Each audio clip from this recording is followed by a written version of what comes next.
حدیث قدسی ہے، اللہ عز و جل اپنے محبوب اکرم صلی اللہ تعالی علیہ وآلہ وسلم سے فرماتا ہے کہ میں نے دنیا اور اہل دنیا کو اس لیے بنایا کہ تمہاری عزت اور مرتبہ جو میری بارگاہ میں ہے ان پر ظاہر کروں۔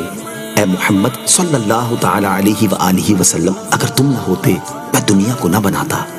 ذرا سوچئے کہ جو وجہ تخلیق کائنات ہوں، جب ان کی ولادت کا وقت آئے تو ہم مل کر کیوں نہ خوشیاں منائیں۔ مبارک مبارک مبارک مبارک مبارک مبارک مبارک مبارک مبارک مبارک حضور آ رہے